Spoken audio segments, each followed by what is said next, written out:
Ahead of the general elections, several civil society organizations have tasked the federal government to protect vulnerable communities from violence in a bid to ensure the polls are free, fair, and credible. The delegation from Community of Practice Against Mass Atrocities made this call in Abuja during a dialogue on election atrocities and hate speech in the build-up to the upcoming polls. They urged the nation's judiciary and law enforcement agencies to live up to their responsibilities and ensure that persons caught undermining the peace of the elections face the long arm of the law. Nigeria's election circles have been highly contested and volatile.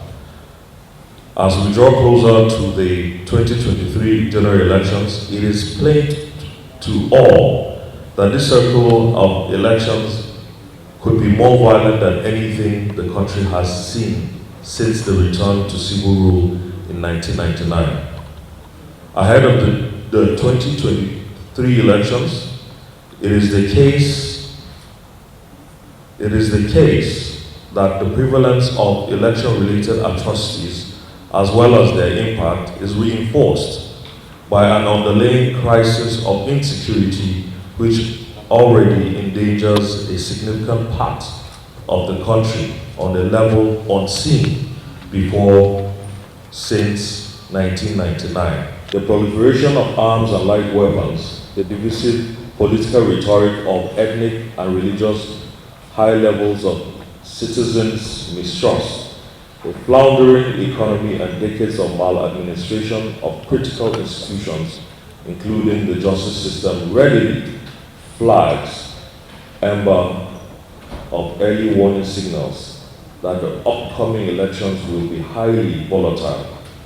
The warning signs are clearly being escalated through the manifest desperation of politicians and their supporters who are resorting to hate speech and fake news to control the polity.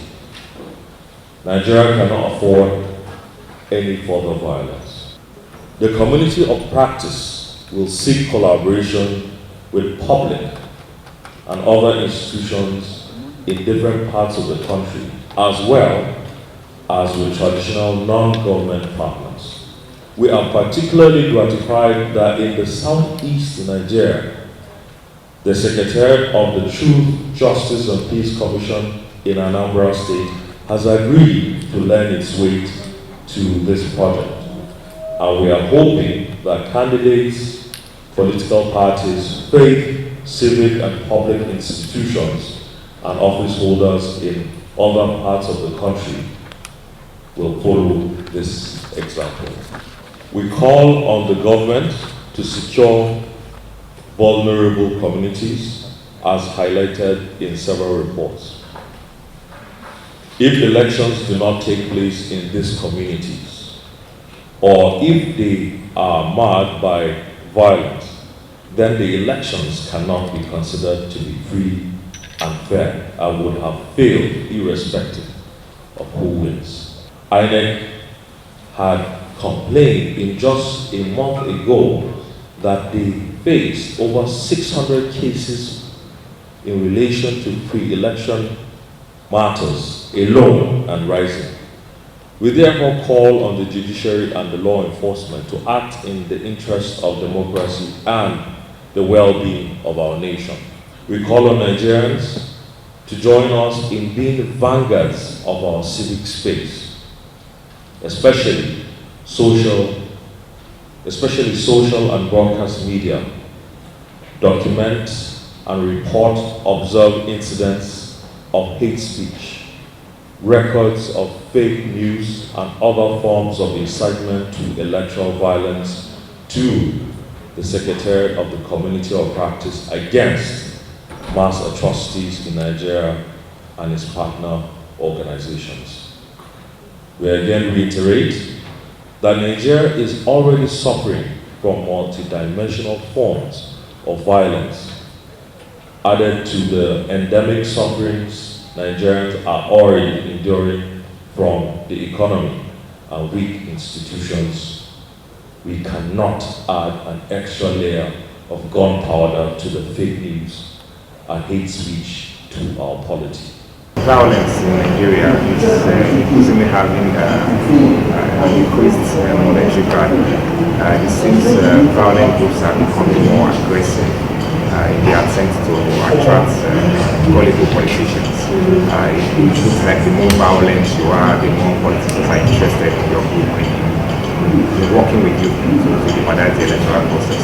And so the center, the incident center for election atrocities, is being established by the Committee of Practice Against Mass Atrocities in Nigeria in partnership with the Chief Justice Peace Commission in Anambra State to harmonize and coordinate response or process of documenting and monitoring this level of violence and particularly hate speech in Nigeria, with a particular focus on Lagos State and the southeastern state, the five southeastern state.